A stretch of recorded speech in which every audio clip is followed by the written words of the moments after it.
자, 이어서 이제 전기자 반작용으로 가봅니다. 반작용은 전기자는 뭐 아마추어 그러고요. 반작용은 뭐 리액션 그렇죠. 우리가 액션이 있으면 리액션 반응이 있는 거죠. 근데 여기에서 반작용은 어떤 일이 일어나는지 한번 살펴봅시다. 자, N극과 S극이 이렇게 있는 계자 속에다가 이렇게 전기자를 두어가지고 그렇죠? 얘를 회전을 시켜야 그렇죠? 전기가 만들어지는데 우선 전기자 도체에 전류에 의해서 반작용은 뭐냐면 이 전기자 도체에 발전이 이루어지면 전류가 발생하겠죠. 그래서 이 전기자 도체 이 권선에 여기에 X 전류가 이렇게 발생하고요. 얘는 크로스 들어가는 거죠. 너트는 이렇게 나오게 되는 상황이죠. 이렇게 전류가 발생해야 그렇죠 발전이 이루어지는 거지. 근데 이 전류가 또 뭐 우리가 전류가 흐른다는 것은 또 뭡니까? 이렇게 또 얘에 의해서 이렇게 자기장이 또 이렇게 발생하죠. 앙페르의 오른나사 법칙에 의해서 얘는 오른쪽으로 얘는 왼쪽으로 이렇게 발생을 하면서 주자석만 있으면 딱 좋았는데 얘가 발전이 이루어지면서 전류가 흐르면서 거기에서 또 자기장이 만들어지는 그래서 주자석에다가 영향을 주게 되는 이것을 전기자 반작용이다 이렇게 얘기한다는 거죠. 그래서 근데 여기서 중요한 것은 부하가 걸려 있어서 이 전기자 전류가 흐를 때 이 전기자 반작용이 발생한다는 거예요. 즉 이쪽에 우리가 전류를 이렇게 빼내가지고 부하를 안 달았으면 이런 일은 안 생겨. 부하가 있어야 여기가 전류가 흐르면서 빠져나가죠. 그러니까 여기에 뭔가 뭐 전구를 달든 뭘 달든 이렇게 부하가 걸려 있어서 전류가 흐르기 시작할 때, 전류가 흐를 때, 거기에 의해서 반작용이 만들어지는데, 그쵸? 이 크로스에는 이렇게 앙페르의 오른나사에 의해서 이렇게 자개가 각각 만들어지고요. 또 다트는 이제 이 방향으로 그렇죠? 자개가 만들어지겠죠. 오호, 이게 안 만들어져야 되는데 만들어진다. 그 얘기죠. 부하가 걸렸을 때, 전류가 흐를 때 만들어지게 되고, 이것 때문에 이제 어떤 일이 일어나느냐? 바로 얘는 지금 큰 틀에서는 이런 식의 형태로 지금 자기장이 만들어지고요. 얘는 어떻게 되겠습니까? 큰 틀에서는 이런 식으로 자기장이 만들어지겠죠. 그러면서 이 주자속에다가 얘가 영향을 주게 된다 그 얘기죠. 그래서 전기자 도체 전류에 이런 전류에 의해서 자속이 발생하는 것이 그 원인이고요. 그 다음에 이 자속 분포가 그렇게 되면 어떻게 됩니까? 원래 주자속이 이렇게 됐어야 되는데 이 빨간 자기장, 파란 자기장 이런 영향에 의해서 얘가 반듯하게 가질 못하고 이 자속 분포가 이런 식으로 이동을 하게 된다 그 얘기죠. 그렇지? 오, 이렇게 생겨 있었던 주자속이 이렇게 부하가 걸려서 전류의 흐름에 따라서 얘가 이렇게 휘어져 버린다 그 얘기죠. 또 어떤 일이 생기느냐? 자, 얘가 중성축, 회전하는 중성축이 우리가 중성축에다가 이렇게 브러쉬를 다는 거예요. 거기에서 전류를 빼내게 되는데 이 중성축이 이렇게 이동을 해버린다 그 얘기죠. 오호, 아까와 달라졌죠.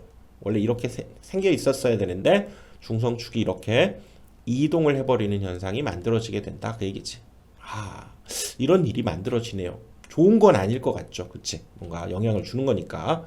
그래서 이 반작용, 전기자 반작용이 발생한 결과가 그렇죠. 이건 이제 기억을 해둬야죠. 시험에 매우 잘 나오는 거지. 주자속이 감소한다는 거예요. 이렇게 흘렀던 원래 주자속이 이런 것들의 영향, 이런 것들의 반대 작용에 의해서 자속이 감소한다. 그 얘기죠. 그래서 우리가 감자작용이다. 이렇게 얘기하고 대형 기기의 경우에는 10% 정도까지도 얘가 감소되는 현상이 있다는 거죠. 그리고 편자작용에 의한 중성축이 이렇게 이동한다는 거죠. 자속이 편중된다. 이렇게 뭔가 편중되는 현상이 만들어진다. 그 얘기죠. 중성축이 이동하게 되고 그래서 발전기는 회전 방향으로 이동하고 전동기는 이제 반대가 되니까요. 그렇죠? 회전기는 반대 방향으로 이렇게 회전축이 중성축이 이동을 하게 된다. 그 얘기죠. 발전기는 회전 방향으로 이동하고 전동기는 회전하는 반대 방향인 곳에 그렇죠? 생기게 된다 그 얘기지. 그 다음에 지금 브러쉬가 이렇게 중성축 부분에 생겼어야 되는데 얘가 이동을 함으로써 여기에서 이제 중성축에도 뭔가 전압이 유기되면서 불꽃이 발생하게 된다 그 얘기라고요. 브러쉬 부분에 불꽃이 발생하고 정류자 뒤에 나오지만요. 정류자 편이 있는데요. 그 편 간에 발생하는 전압이 불균형이 발생하는 나쁜 일들이 일어나게 되네요. 그러면 이런 나쁜 어떤 결과가 만들어졌을 때 우리는 뭔가 대책을 세워야 되겠죠. 대책. 응? 대책을 세워봐야 되겠죠. 그래서 이런 것들이 아무튼 정류 불량이 원인도 되는데, 자, 한번 방지 대책을 한번 세워봅시다. 뭐가 막 생기네요. 자, 뭐가 생기냐면 이렇게 계자에다가 이제 인위적으로 여기에 구멍을 막 뚫어버려요. 뚫어가지고 여기에 전선을 심어버리는 거지. 그래서 여기가 전류가 흐를 때 이게 우리가 자기장이 만들어지는 것을 얘가 역으로, 그쵸? 막기 위해서 반대 방향으로 전류를 이쪽에 흘려버리는, 그쵸? 이것을 우리가 보상권선이다 이렇게 얘기하는데, 바로 계자에다가 이렇게 보상권선을 심어서 크로스면 도트가 되도록, 도트면 크로스가 되도록 이렇게 전류를 반대 방향으로 흘려주게 되면 뭔가 이거의 영향을 상쇄시킬 것이다 그 얘기죠. 그리고 자, 이걸 우리가 보극이라고 한다. 이거를 보상권선이라고 한다는 거죠. 이것을 보상권선. 그래서 거기에 전류를 흘려보낸다 그 얘기죠. 그 다음에 두 번째는 보극이죠. 보상해주는 극을 갖다 놓는다 그 얘기인데, 여기와 이쪽에다가 이렇게 다른 전자석을 하나 또 달아버리는 거죠. 이렇게 전기자 반작용에 의해서 만들어진 그런 생긴 자기장을 상쇄시키기 위해서 보상해주는 이런 극을 만들어서 여기에다가 갖다 놓자. 이걸 우리가 보극이다 이렇게 얘기를 한다는 거죠. 보극. 그러면 얘가 중성축도 원래대로 이동하면서, 그쵸? 뭔가 방지하는 대책으로서 보상권선과 보극을 우리가 가져다가 쓰게 된다 그 얘기지. 그러면 이제 이것도 비교적 제대로 주자석도 흐르게 되는, 그쵸? 보상권선과 보극에 의해서 뭔가 방지해주는 대책이 될 수 있다 그 얘기죠. 그렇지? 자, 그래서 이제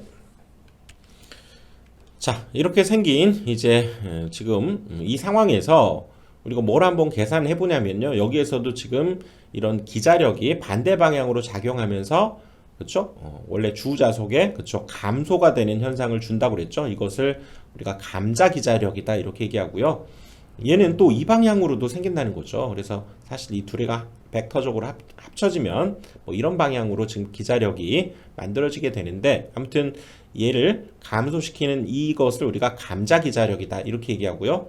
이것을 교차 기자력이다 이렇게 얘기를 하겠다는 거죠. 그래서 이 중성축이 원래 것과 이렇게 이동되어 있던 이 부분, 여기를 다시 한번 이렇게 그려보면요. 지금 이 부분이지 이 부분.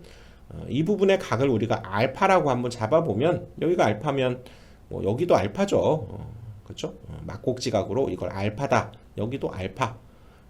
그 다음 여기 알파. 그리고요, 요 각을 우리가 베타라고 할 수 있는데, 이 부분, 이 각을 알파면 당연히 이것도 이제 알파가 되겠죠. 그리고 이 각을 이제 베타라고 하면, 지금 이 알파와 베타, 즉 이 알파와 베타를 더해주면 파이가 만들어지겠죠. 전체가 180도니까 이런 관계가 있다라고 했을 때, 그때 극당 감자 기자력, 매 극당이라는 얘기는, 그쵸? 극당, 모든 극당, 감자 기자력, 이렇게 만들어지는 기자력을 계산해 보니까, 우리가 기자력은 암페어 턴 이렇게 얘기하죠. 그리고 감자 디크리스 이렇게 얘기하니까 D를 써서 암페어 턴 D 이렇게 나타내고요. 주자속을 감소시키는 그 감자 기자력은 결론적으로는 EAP ZIA의 파이분의 2알파, 요 2알파가 감당하게 되고요. 그리고 극당 우리가 감자 기자력이기 때문에 암페어 턴 퍼 극이 되고요. 또 교차 기자력은 이제 이 방향으로 만들어지는 기자력이다 그랬었죠. 그래서 크로스를 따서 C를 써서 암페어 턴 C 이렇게 나타내고요. 얘는 어떤 중성충을 이동시키는 역할을 하게 된다 그 얘기지. 그래서 이거 역시 극당 이런 교차 기자력을 갖게 되는데, 이것을 유도하는 것은 해보니까 별 의미가 없고요. 뒤에 연결성도 없기 때문에 사실상 이건 여러분들이 결론적으로 이 공식을 암기해 주시면 이걸로 끝이에요. 뒤에 다른 거하고 연계가 되거나 그러면 정확히 한번 유도를 해서 가볼 텐데 큰 의미도 없고 이거 괜히 힘들기만 하고 별 의미가 없습니다. 그래서 여러분들 이거 그냥 기억을 해주시고요. 여기 의미하는 것은 당연히 Z 총 도체수죠. 그리고 이거는 전기자 전류, 그다음에 A는 병렬 배로수 극수 이렇게 되죠. 그리고 이때 만들어지는 요 각 하나, 그렇죠? 이 각 하나가 알파라, 이 각이 알파라고 했을 때 얘는 2알파, 그리고 이 부분을 베타라고 했을 때 그 합이 파이가 되는 그 상황을 나타내 주고 있는 각이고요. 마찬가지로 이때 매 극당의 교차 기자력 요 각 베타를 쓰게 된다라고 하는 것도 파이분의 베타, 그걸 기억해서 이 공식은 여러분들이 이렇게 기억을 해 두셔야 됩니다. 자, 이렇게 해서 전기자 반작용에 대해서도 같이 한번 살펴봤고요. 이게 하나하나 어떤 인덱싱, 단락을 여러분들이 조금 지어둬야 여러분 나중에 이걸 찾아서 복습할 때 좀 편리하기 때문에 이거 조금 강의가 짧긴 한데요. 자, 여기에서 강의를 좀 끊고요. 다음 강의에서 또 이어가 보도록 하겠습니다.